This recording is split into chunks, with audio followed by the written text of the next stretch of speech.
श्री राधे श्री राधे श्री राधे श्री राधे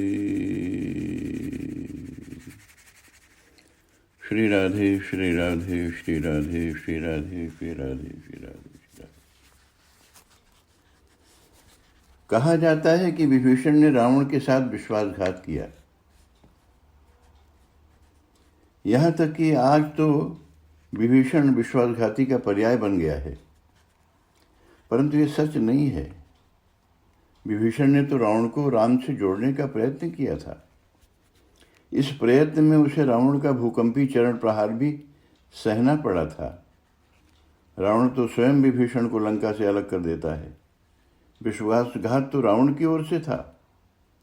विभीषण को विश्वास था कि रावण कभी भी उसके परामर्श को ठुकराएगा नहीं, कम से कम विचार तो करेगा ही। तभी तो कहता है, भैया तुम सीता को वापस कर दो, तुम्हें अपयश नहीं मिलेगा, तुम मेरा दुलार रख लो। लोग यही तो कहेंगे कि रावण बड़ा उदार है, छोटे भाई का मन रखने के लिए सर्वथा सशक्त होते हुए भी उसने सीता को वापस कर दिया।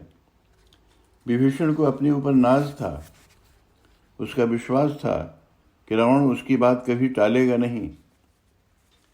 इसके पहले हनुमान के प्रसंग में रावण ने विभीषण का परामर्श माना भी था। रावण तो चाहता था कि हनुमान का वध कर दिया जाए, परंतु विभीषण ने दूत वध की बात नीति विरुद्ध घोषित करते हुए अन्य दंड की बात कही थी। रावण मान गया था। बंदर को अपनी पूंछ बड़ी प्यारी होती है, इसलिए सभी राक्षसों ने मिलकर हनुमान की पूंछ जला डालने की योजना बना डाली थी। रावण का मत है कि विभीषण ने हनुमान से मिलकर लंका जलाने की योजना बनाई थी। जिसे अपना आचरण सदैव निर्दोष लगे, अपनी गलती दिखाई न दे, जो अपने अपराध को दूसरे पर आरोपित कर दे, वही तो रावण है। परंतु निश्चल समर्पित व्यक्तित्व विभीषण रावण की नाराजगी न समझ सका था। रावण के हित बात कहते हुए भी पिता सदृश आदरणीय भाई रावण के द्वारा भर्त्सना तथा पादप्रहार की घटना विशेषण के लिए अप्रत्याशित थी। पद प्रहार विभीषण को इतना अपमानजनक लगा था कि उस पीड़ा को विभीषण ने कुंभकर्ण को भी बताया था। रावण के तिरस्कार के बाद अब लंका में विभीषण का बचा ही क्या था। अशरण शरण प्रभु राम के शरणागत होने के सिवा अब रास्ता भी क्या था। रावण तथा लंका से संबद्ध समस्त मान्यताओं को विभीषण श्री राम के चरणों में अर्पित कर देता है। कुछ भी छोड़ता नहीं है। वह सारे संबंधों का ममत्व अपने साथ ले जाता है। उसका ममत्व राम प्रेम में बदल जाता है। विभीषण के जीवन की सारी भागदौड़ समाप्त हो जाती है। अब उसे कुछ पाना शेष नहीं रहता, और जब पाना कुछ शेष नहीं रहता तब सब कुछ मिल चुका होता है। भौतिक सुख समृद्धि का तो कुछ मूल्य ही नहीं है।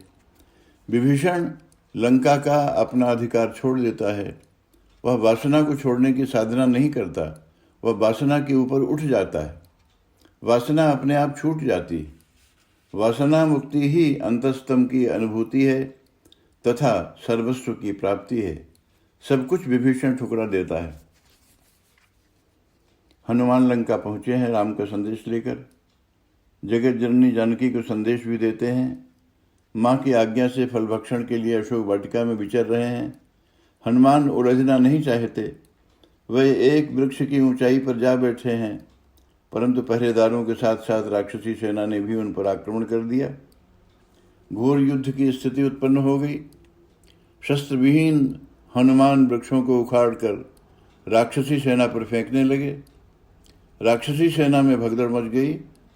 लंका के इतिहास की प्रथम घटना है कि रावण की सेना का संहार हो रहा है।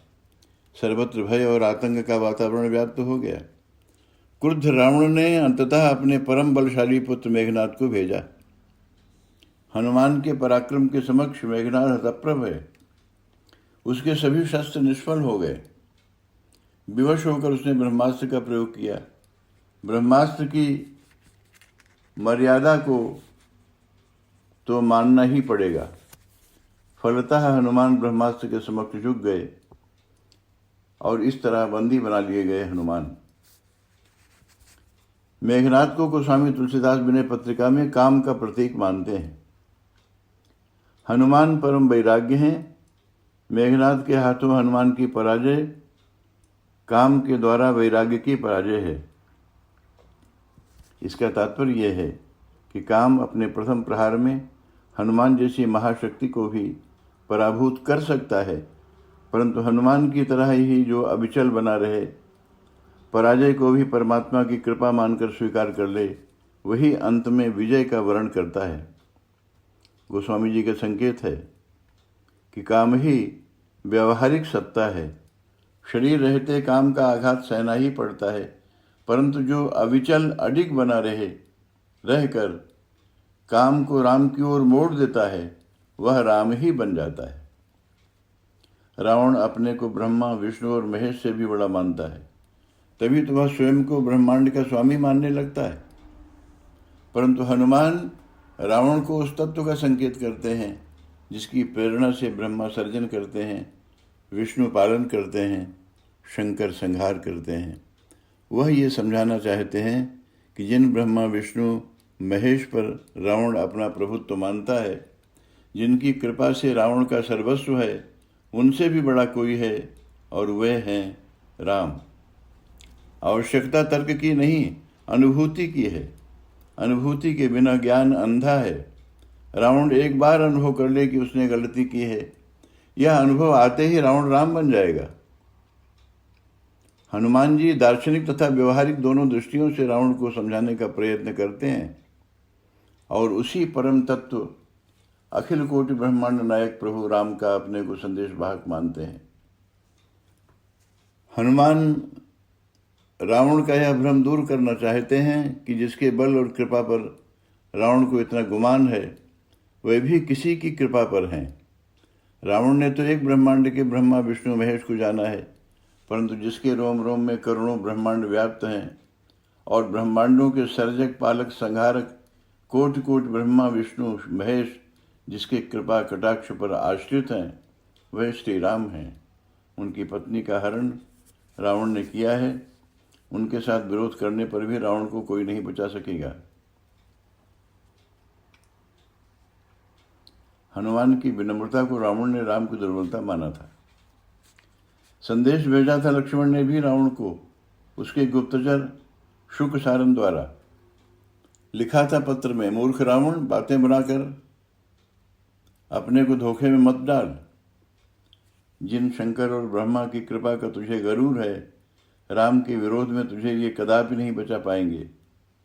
तू विष्णु का भी सहारा लेना चाहे तो वे भी तुझे राम विरोधी को, तुझ जैसे राम विरोधी को बचा नहीं सकते।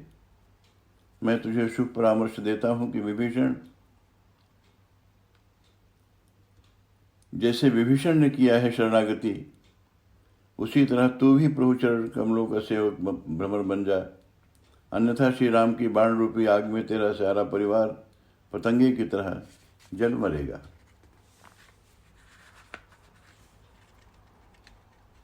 शिव पार्वती सहित कैलाश को उठा देने वाला रावण, भला उसमें अभिमान क्यों न हो। वह अपने बाहुबल को अनंत असीम मानता है।